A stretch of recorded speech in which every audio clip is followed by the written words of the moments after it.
Quando Paulo esteve em Roma, em sua primeira prisão, registrada e relatada em Atos capítulo 28, uma grande narrativa no livro de Atos, o último capítulo 28, que Lucas escreve, mostra para nós a dinâmica do Espírito em como nós podemos proceder, não importando as situações que vivemos no nosso cotidiano.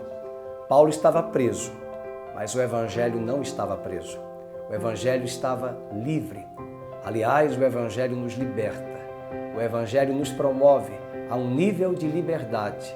Não a liberdade que o mundo e os homens conceituam, mas somos livres das garras do pecado, das seduções deste mundo, das influências das potestades e dos principados, e fomos transportados do reino das trevas para o reino do Filho do seu amor, que é Cristo Jesus.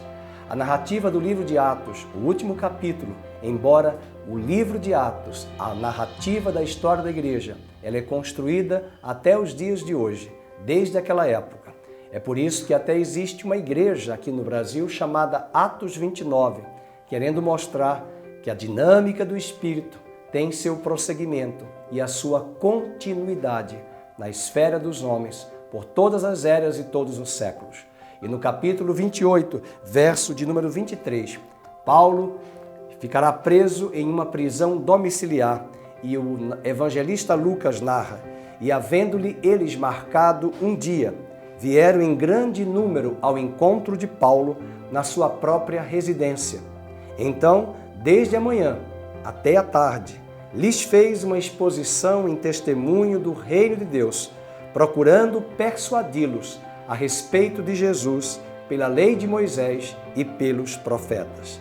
Isso mostra no versículo anterior o desejo que aquela multidão ali tinha de ouvir acerca da pregação do Evangelho do apóstolo Paulo. E ele usa a sua própria casa, um ambiente da sua privacidade, e diz a narrativa que desde manhã até a tarde, Paulo expunha a eles o reino de Deus a partir dos livros de Moisés, da lei de Moisés, a Torá, o nosso Pentateuco, percorrendo pelos profetas, os livros poéticos, os livros históricos e apontando que as profecias se cumpriram em Cristo Jesus e que esse Redentor, o descendente de Abraão, o ungido prometido a Jacó, por Jacó, em Gênesis 49, as profecias se cumpriram na plenitude dos tempos, quando Deus enviou o seu Filho, Jesus Cristo, o nosso Senhor. É nesse desafio que agora eu quero tentar e mostrar ao seu coração a importância das doutrinas bíblicas que devem ser ensinadas. Paulo ficou de manhã até a tarde ensinando, expondo. Paulo diz a Timóteo que ele, como pastor da igreja de Éfeso, deveria ensinar, pregar, admoestar, corrigir o seu rebanho a partir das Escrituras Sagradas. Púlpito é um lugar sagrado, púlpito é o lugar do ensino da palavra, púlpito é o lugar da exposição da palavra de Deus, púlpito é o lugar do zelo e da doutrina e é lugar de santidade, de temor, de reverência, de adoração, mas de comunhão com Deus vivo que tem prazer em habitar com os homens, em conviver com este povo eleito, separado, exclusivamente seu, um povo zeloso de boas obras, as obras de justiça em Cristo Jesus. Veja, por exemplo, o que o autor de Hebreus nos diz na sua carta, no capítulo 6, falando àquela comunidade de discípulos, aquela comunidade de fé, de hebreus que agora, conversos ao cristianismo, a Cristo Jesus, estavam desanimados diante das perseguições romanas, diante das perseguições internas do próprio judaísmo, que enxergava nesses judeus um grupo dissidente do judaísmo, porque muitos da comunidade primitiva dessa época eram judeus que haviam se convertido a Jesus Cristo, reconhecendo ele o Messias. E eles enfrentavam perseguição interna dos judeus, externa de Roma. E o autor de Hebreus escreve esta carta para encorajar a esses homens e mulheres que não desanimassem, que não retrocedessem para o judaísmo anterior, de onde eles egressaram, que eles deveriam ser perseverantes, que eles deveriam ser ousados, que eles deveriam abraçar o fundamento da doutrina dos apóstolos e dos profetas. E eu quero ler com vocês e você entenderá esse texto na tela, verá esse texto na tela. No capítulo 6, verso 1, o autor de Hebreus diz: por isso, pondo de parte os princípios elementares da doutrina de Cristo, deixemo-nos levar para o que é perfeito, não lançando de novo a base do arrependimento de obras mortas e da fé em Deus, o ensino de batismos e da imposição de mãos e da ressurreição dos mortos e do juízo eterno. Isso faremos, se Deus o permitir.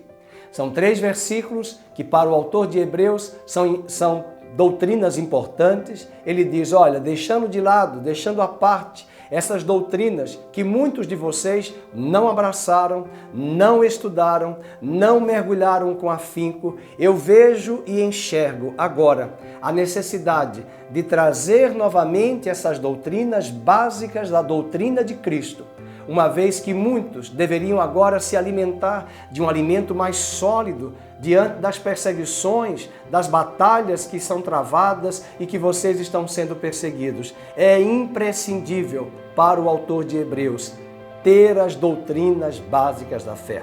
E nós percebemos nessa passagem bíblica que a primeira doutrina que ele cita é a doutrina do arrependimento de obras mortas. O que seria obras mortas? São as obras do velho homem, as obras da velha natureza, as práticas da justiça própria humana, do esforço humano, tentando agradar a Deus por meio da sua carne, que é instrumento de queda e conduzida através de uma natureza humana, adâmica, manchada pelo pecado e que habitava em nosso coração e que nos levava a práticas de obras mortas na perspectiva divina, porque essas obras mortas são do velho Adão. E o autor de Hebreus diz que se nós recebemos a Cristo e aceitamos a Cristo, nós precisamos o quê? Nos despir, como diz o apóstolo Paulo em suas epístolas, do velho homem e nos revestirmos do novo homem em Cristo Jesus. E quando nós nos despimos do velho homem e nos revestimos do novo homem, metanoia. Metanoia, palavra grega, que quer dizer arrependimento. É uma mudança de 180 graus. É uma mudança de paradigma, é uma mudança de caminhada, é uma mudança de norte. Nós iríamos por aquele caminho, mas o Evangelho muda a nossa cosmovisão. O Evangelho muda o nosso entendimento, o Evangelho muda a nossa lógica terrena e nós passamos agora a ser regidos pelo último Adão, pelo homem perfeito, por aquele que é o cabeça de uma nova criação e que vem reger as nossas vidas, vem nos guiar por meio do seu Espírito Santo que vem habitar em nosso coração. E agora somos uma nova criação, porque não participamos mais da velha criação, da velha natureza, e uma vez que saímos dessa velha natureza, fomos transportados das trevas para o seu reino da sua luz.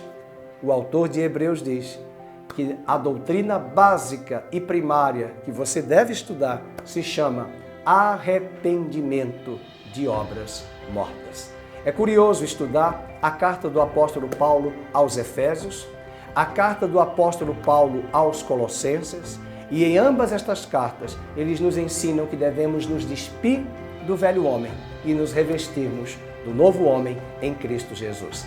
Falaremos sobre isto e deixo aqui a dica dessas passagens tão importantes para serem estudadas. Até breve, Deus abençoe sua vida. Obrigado por nos acompanhar essa série de estudos de discipulado. Um grande abraço.